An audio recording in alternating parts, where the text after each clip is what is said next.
Michael Ho. I'm the co-founder and chief business officer at D3. Let me just get a quick pulse check. Who here has bought a domain name in their life? And keep your hand up if it was more than $1,000.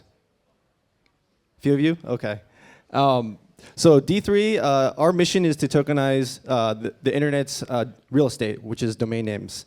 We started this journey about 2.5 years ago. And we recently announced the launch of Domo Protocol, which is a purpose-built blockchain to tokenize domain infrastructure to allow better, faster, easier settlement of domain trading. We call this the DomainFi economy. So I think a lot of the challenges that projects struggle with today is how we bridge the gap from Web 2 to Web 3, right? Web 2, especially in the context of domains, has a ton of distribution. There's a little over 360 million domain names in the world. It works universally, any browser, any device, no custom installation needed, and it's trusted by users, importantly, right? And on the Web3 side, there's a ton of innovation, right? There's liquidity, there's the Wild West markets. So how do we bridge Web 2 and Web 3? We designed a protocol called DOMA. It's purpose-built for the DNS infrastructure. Our goal is to remove a lot of the middlemen and a lot of the friction it takes in buying and selling domain names today. And in fact, people buy and sell domain names just like real estate on the internet. So we've developed a custom solution. Our goal is to bridge the gap between Web 2 and Web 3, the best of distribution. There's over 360 million domain names today. They're basically custodied by registrars like GoDaddy, Namecheap, Dynadot. The asset class is huge, right? If you guys don't know, the average sale of a domain name, a .com domain, is a little over $3,000, and some of them go up to millions of dollars. On the Web3 side, we have trillions of dollars of liquidity that turn over every year. Big layer ones like Solana, Ethereum, Plume. Our goal is to kind of bridge the gap for this asset class. Yeah, in a nutshell, we have some really great partners.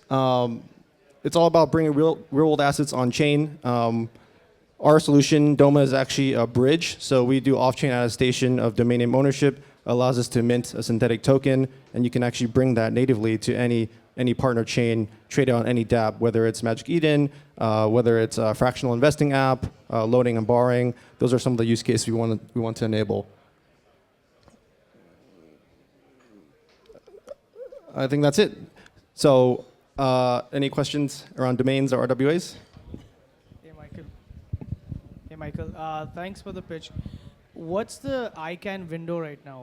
When the next ICANN is going to open, and what's the probability of TLDs getting approved now? So there is a unique opportunity called the ICANN window in April 2026. That's going to be next year. It's a 500-page application to create new top-level domain extensions. So part of our go-to-market is we partner with Layer 1 foundations like Solana to launch the actual .sol on the internet. That allows us to bring this new asset class on-chain, think about it like real estate, and it will allow for domains to be used in many different ways across interoperability and DeFi. Thanks.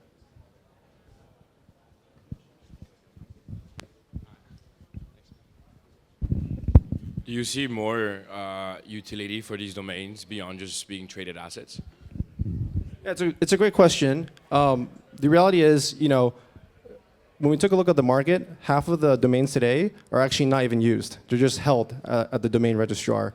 So when we designed this protocol, we tried to solve for the ICPs first of people who would trade these in volume. The long tail of what we do through tokenization is to allow native wallet mapping in the DNS text record. So it allows you to map any address, whether it's BTC, Ethereum, Solana, into your text record so that long-term you can go on any payment app like Venmo, type in someone's domain instead of a long address. So those are some of the use cases we'll pioneer. But we want to actually introduce more liquidity first. So DeFi is kind of the main target use case for what we're building. How do you plan on increasing the liquidity? And what are some of the yields you think you can generate with these domains? Yeah, so the liquidity comes from the existing audience. So part of our solution is actually a Web 2 on-ramp for registrars like Dynadot, GoDaddy to install native widgets. Those users already have existing liquidity, but they want to pay less fees, they want faster settlement, and that's basically where DOMA comes in, because we can actually bridge those assets to ecosystems like Plume or Solana where settlement times are fast, transaction fees are low. And theoretically, through economics, if the costs come down, there's more willingness to transact if there's higher settlement, lower settlement times as well.